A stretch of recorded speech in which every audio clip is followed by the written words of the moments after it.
Okay, so we're here with Anton Babenko and James Beswick at the Serverless Espresso stand.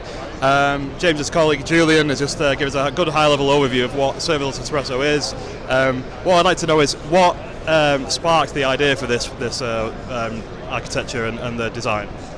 Yeah, so originally Serverless Espresso was really a brainchild of how can we build a proof of concept application that showed how you could use serverless design to solve a complex problem. And so about 2 years ago we wrote a paper about it, and then last year at reInvent we put it together because coming out of the pandemic we wanted to make sure that people came to reInvent and saw something interesting and how they could build something with serverless architecture. Yeah, cool. So what did the journey look like in terms of who was involved other than yourself? Yeah, I mean the journey, like all software, is not a straight line. It's much more complicated than it looks. We had to originally figure out what it looked like, what the flow would be, what we'd be selling, what the throughput was. But really the architecture journey first started with Lambda, figuring out how that would look with lots of Lambda functions. Yeah. Then as we discovered some of the more complex functionality, we realized we needed to bring in other services like step functions. And then we started to discover EDA. And that's when it became really powerful when we put EDA together with step functions. And so we ended up taking out about 90% of the code from the original. So, like most developers, the first version wasn't the right one. It took us a couple of iterations to get there. Sure. Any lessons learned along the way?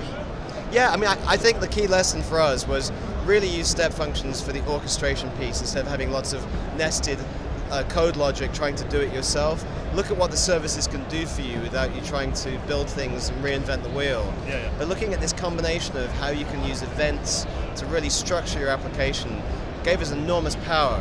And one of the key things we learned was that we didn't know much about the application at the beginning about what it needed to do. Yeah. So we needed extensibility, and that's really what we got out of this type of design. So as we added more and more features and more ideas, we didn't need to change the original code at all. We just bolted on more microservices to communicate using events. Yeah, sure.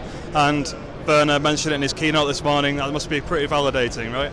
Yeah, it's really amazing because Werner has an incredible view of what's coming up in the industry, and has been a big proponent of EDA and asynchronous design for a very long time. And so really this encapsulates a lot of those ideas. And a lot of things he showed in his keynote, we kind of experienced that in the journey of building this, of realizing how synchronous doesn't work, especially when you don't know how something needs to scale and what the order of events is. So when I watched the keynote this morning, it was fantastic to see him mention Serverless Espresso. But more than anything, I was watching going, yep, I totally understand that. I agree with that. That makes a lot of sense to me. Yeah, definitely.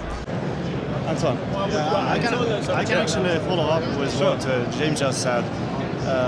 One of the announcements which Werner made earlier today was about distributed map for the step function.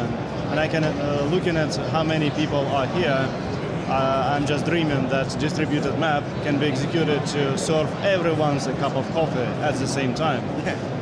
Isn't it good? Who cares about map? We need distributed map. Tens of thousands of cups served. The only bottleneck will be human who is working here. We need to scale that too. But I just want to say that the Serverless Espresso project is one of the projects which I have not been thinking about implementing in Terraform. And I think it can be quite a good idea that you guys do the heavy lifting, you understand how to write code, you know what kind of components can be there. What I can offer is that I have previously contributed to Serverless Patterns website where I showed how to use different Terraform modules to come up with these patterns and to implement them. And what I can do as well is to implement Serverless Espresso in Terraform using Serverless Patterns.